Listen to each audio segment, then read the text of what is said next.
मार्च 2026 का महीना सिंह राशि के लोगों के लिए किस तरह से निर्मित होने वाला है, चलिए विस्तार से जान लेते हैं।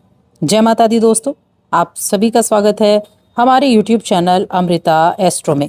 और यहाँ देखिए, इस महीने की, मार्च के महीने की जो शुरुआत हो रही है वो ही काफ़ी विशेष है, क्योंकि जैसे ही ये महीना शुरू होगा, शुरुआत में ही चंद्र ग्रहण लगने वाला है। इस वर्ष का पहला चंद्र ग्रहण जो पूर्णिमा तिथि के दिन लगता है, अब ये होली के दिन लगेगा, यानी 3 तारीख को लगेगा। और इस चंद्र ग्रहण का प्रभाव सबसे अधिक आपके ऊपर होगा, क्योंकि आपकी राशि में ही ये चंद्र ग्रहण लगेगा। इसके अलावा अगर हम ग्रहों की स्थिति देखें तो महीने की शुरुआत से ही चतुर्ग्रही योग आपके सप्तम भाव में रहेगा। अभी आपके राशि के स्वामी सूर्य देव आपके सप्तम भाव में बैठे हुए हैं, उनके साथ राहु भी हैं, मंगल भी हैं और बुध भी हैं। तो ये चतुर्ग्रही योग रहेगा 14 मार्च तक। 14 मार्च को आपकी राशि के स्वामी सूर्य देव आपके अष्टम भाव में प्रवेश कर जाएंगे, जहां पहले से शुक्र और कौन मौजूद होंगे, शुक्र भी बैठे होंगे वहां, और शनि वहां पहले से बैठे हुए हैं। अभी जो शुक्र होंगे ना, इनकी स्थिति आपके लिए बहुत अच्छी है, क्योंकि ये अपनी उच्च की राशि में है, मीन राशि में, जो कि 2 मार्च को गोचर करेंगे महीने की शुरुआत में ही। तो ये जो महीना है ये आपके लिए बहुत कुछ कर गुजरने का महीना मैं कह सकती हूँ सिंह राशि के जातकों के लिए। एक ऐसा महीना जब आप अपने किस्मत को अपने हाथों से लिख सकते हैं। क्यों मैं ऐसा कह रही हूँ, इसके बारे में भी हम बात करेंगे। तो चलिए विस्तार से जान लेते हैं। पहले करियर की ही मैं बात करती हूँ। अब यहाँ अगर आपकी राशि के स्वामी की बात की जाए तो आपकी राशि के स्वामी सप्तम भाव में बैठे हुए हैं, 14 मार्च तक यहाँ रहने वाले हैं। वहीं हम गुरु बृहस्पति को देखेंगे तो आपके इनकम के हाउस में गुरु बृहस्पति विराजमान है। ये इनकी स्थिति बड़ी अच्छी बनी हुई है, और इनकी दृष्टि मंगल और सूर्य पर भी है, राहु पर भी है। मंगल और सूर्य की युति जो आपके सप्तम में है। मंगल देखिए आपके लिए कैसे प्लैनेट है। मंगल आपके लिए ऐसे प्लैनेट हैं जो आपको आगे बढ़ने में आपकी मदद करते हैं, जो अच्छे रिजल्ट दिलाने में आपकी मदद करते हैं। तो ये महीना जो है आमदनी को बढ़ाने वाला महीना आपके लिए कहा जा सकता है, बिल्कुल कहा जा सकता है, क्योंकि शुक्र क्या है, दसम भाव के स्वामी हैं, उच्च की अवस्था में अष्टम में बैठे हैं। अब ये जो अष्टम है ये क्या है, गुप्त भाव है। तो अचानक से कहीं से पैसा मिलने की उम्मीद आप कर सकते हैं, और ये चीज़ें अचानक से होंगी। जहां आपने सोचा होगा वहां से तो होगी ही नहीं। 26 मार्च तक ये यहाँ रहेंगे, उसके बाद ये नवम भाव में जाएंगे, और ये बहुत अच्छे रिजल्ट देने वाले हैं। हालांकि थोड़ी सावधानियां हैं, जिनके बारे में हम बाद में बात करेंगे, वीडियो के एंड में हम बात करेंगे। पहले हम अच्छी चीज़ों के बारे में जान लेते हैं। तो शनि महाराज अष्टम में बैठे हैं, छठे के स्वामी हैं, दसम को देख भी रहे हैं। तो महीने का जो शुरुआती दौर रहेगा वहाँ कुछ मिले जुले, और जो अंतिम दौर रहेगा यानी अंतिम 15 दिन रहेंगे, बहुत अच्छे रिजल्ट देने वाले होंगे। इस राशि के जो जातक मेहनत कर रहे हैं उनकी मेहनत व्यर्थ नहीं जाएगी। मन चाहे परिणाम आप प्राप्त कर सकते हैं अपने बल पर। थोड़ी सावधानी इस चीज़ के लिए रखनी है, क्योंकि जो चंद्र ग्रहण है ना वो आपकी राशि में लग रहा है। तो अपनी छवि को बेहतर बनाने के ऊपर आपको काम करना है।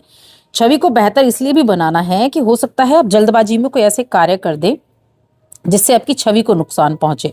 ये कार्य हो सकते हैं बिजनेस में कोई गलत डिसीजन ले लेना, क्योंकि सप्तम भाव जो कि बिजनेस का भाव है वहाँ 4 ग्रह मौजूद हैं, आपकी राशि पर दृष्टि डाल रहे हैं।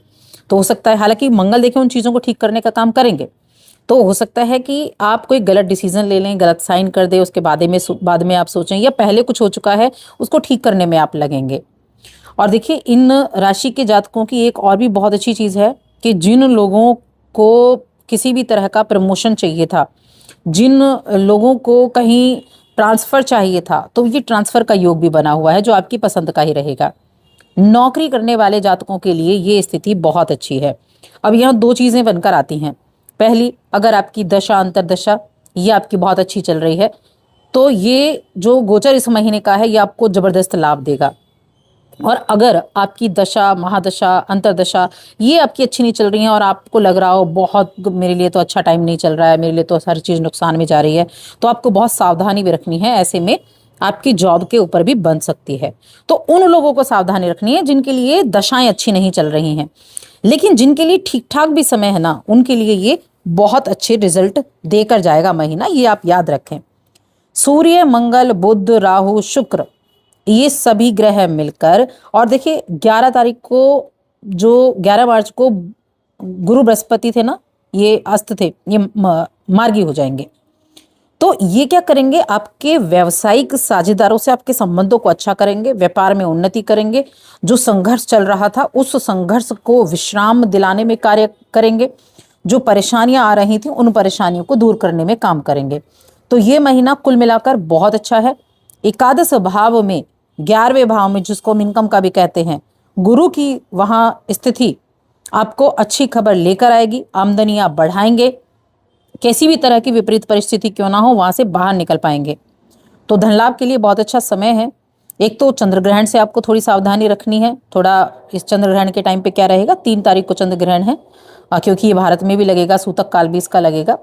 तो इससे थोड़ा मेंटली थोड़ा सा आप प्रॉब्लम में आ सकते हैं, यानी कि किसी तरह से मानसिक स्थिति अच्छी ना होना, मेंटली प्रेशर आ जाना, तो इस पे आपको ध्यान रखना है।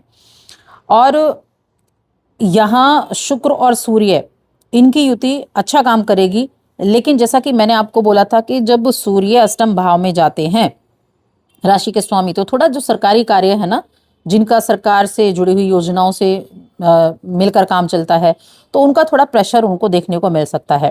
थोड़ा बस सावधानी रखते हुए कार्य करना है, बाकी महीना अच्छा है। क्योंकि अगर आप बिना सोचे समझे कार्य करेंगे ना, तो फिर चीजें जो है उतनी अच्छी तरीके से नहीं हो पाएंगी, डावाडोल कर देंगी चीजों को, इसलिए थोड़ा ध्यान रखें।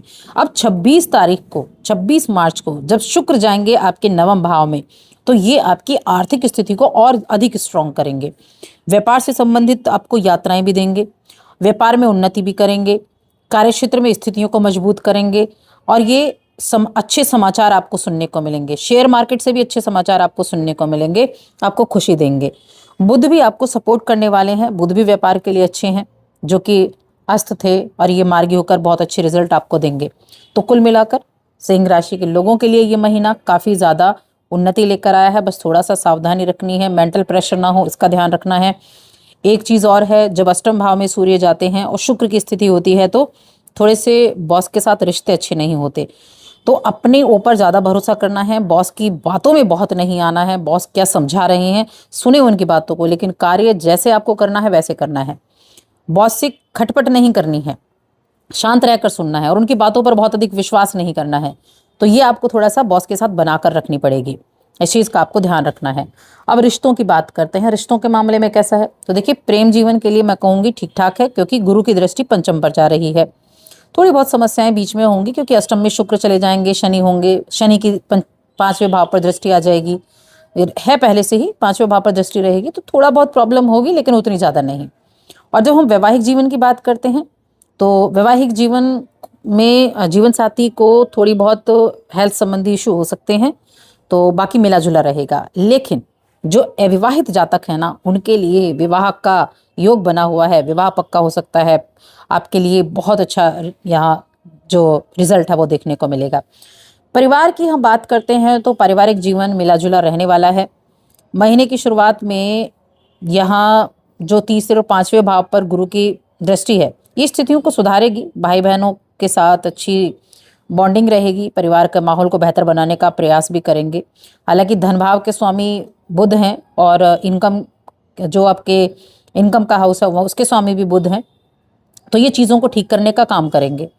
परिवार के बीच में थोड़ी कहासुनी ज़रूर हो सकती है, लेकिन वो सुधर जाएगी। और एक चीज़ है, अगर आपका कोई प्रॉपर्टी को लेकर मामला चल रहा था, कोई कुटुंब में विवाद चल रहा था, कोई कानूनी पचड़ा था, तो उसके सॉल्व होने की भी संभावनाएं यहाँ है।